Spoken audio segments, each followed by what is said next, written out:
It was supposed to be a quiet night. Cristiano Ronaldo and Lionel Messi had just wrapped up a high-profile charity dinner at a luxury restaurant in Monte Carlo. The event was a success. Funds raised, cameras flashing, laughter echoing between glasses of champagne. Two legends, side by side, doing good for the world. This type of event showcased not only their athletic prowess, but also their commitment to giving back to society. They were the shining stars of the night, drawing all attention as usual. Among the guests were leading figures from the business world, artists, and of course, friends from the football community. Everyone was deeply impressed by the coming together of these two superstars. The atmosphere of the evening was so positive that no one could have predicted what would happen just a few minutes later. As they exited through the back entrance to avoid the paparazzi crowding the front, the air was cool, crisp, calm.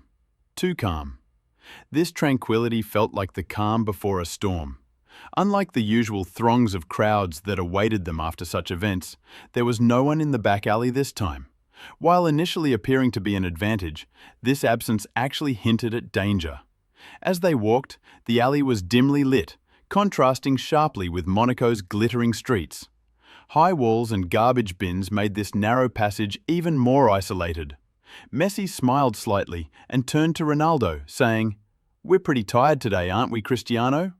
Ronaldo nodded. "Yes, but it was worth it. We helped a lot of people." The two were walking comfortably towards their car, engaging in a brief conversation, perhaps about their next match or their children's schools. Everything was normal. Until that moment. Suddenly, chaos. Two masked men jumped out of a black van parked suspiciously near the alleyway.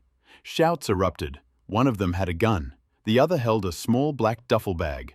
The gunman yelled, "Get on the ground, both of you, now!" For a moment, Messi and Ronaldo froze, confused, stunned. Were they being pranked? Filmed? But this was no joke.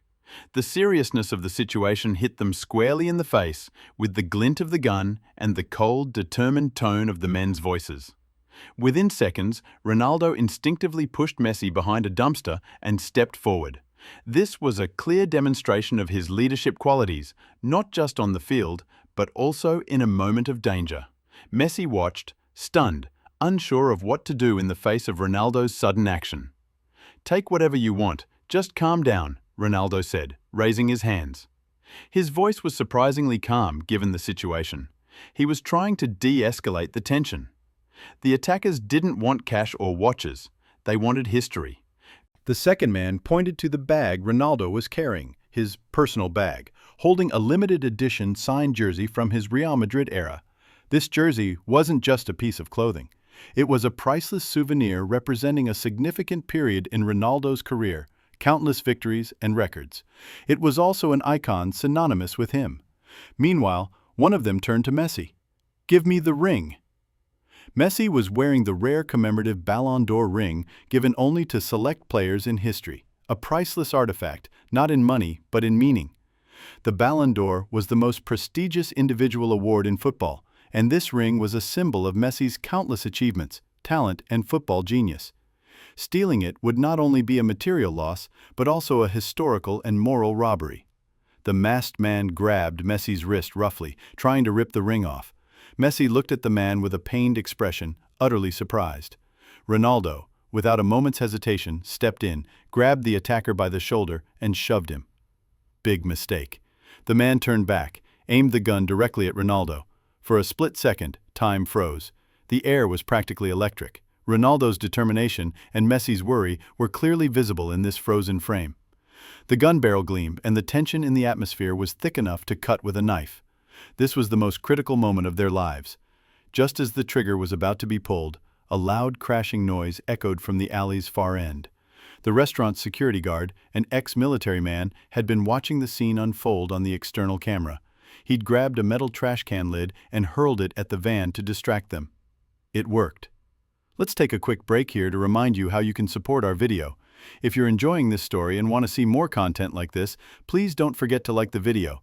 Your likes are a huge support for our channel's growth. Also, if you haven't subscribed to our channel yet, now is the time to subscribe.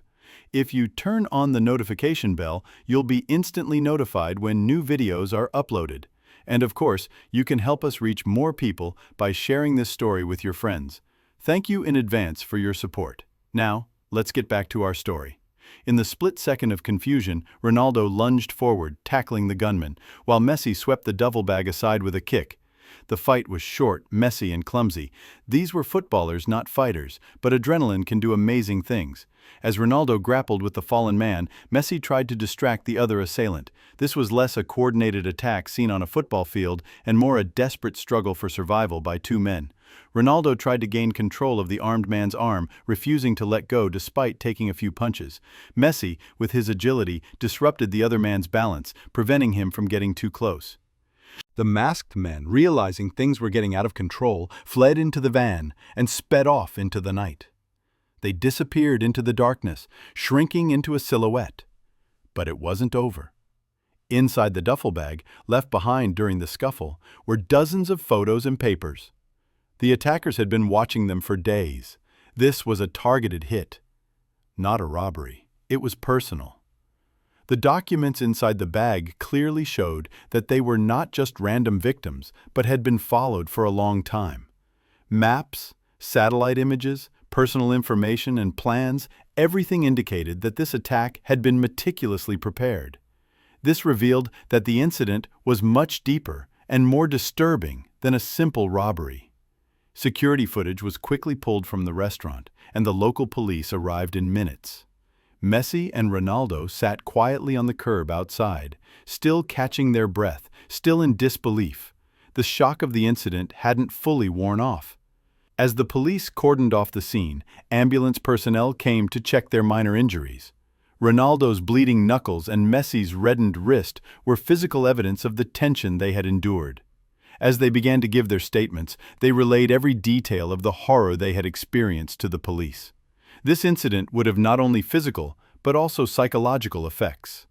It was an experience they would never forget for the rest of their lives. Messi looked over at Ronaldo, then said with a nervous chuckle, "We've played against the toughest defenses in the world, but I wasn't ready for that." His voice was still filled with surprise. Ronaldo cracked a rare grin, his knuckles bleeding from the fall. "Guess this time, we assisted each other for real." Both of them relaxed slightly at these words, but the expression on their faces still reflected the seriousness of the incident. This was proof that they were not just teammates, but also there for each other in real life. That night, they proved something more valuable than all the victories they had won in their careers: their survival and their bond. And here we are at the end of the video. I hope you enjoyed watching this thrilling story. Ronaldo and Messi's unexpected adventure shows just what great fighters they are, not just on the field, but in real life too. If you liked this video, please don't forget to hit the like button. Your support inspires us to grow our channel and produce more content like this. Also, if you haven't subscribed to our channel yet, please subscribe now. We'll continue to bring you new and interesting stories. Don't forget to turn on the notification bell so you'll be instantly notified of our new videos. And finally, you can help more people discover our channel by sharing this story with your friends, family, and on social media. Thank you all so much for your support. See you in the next video. Goodbye.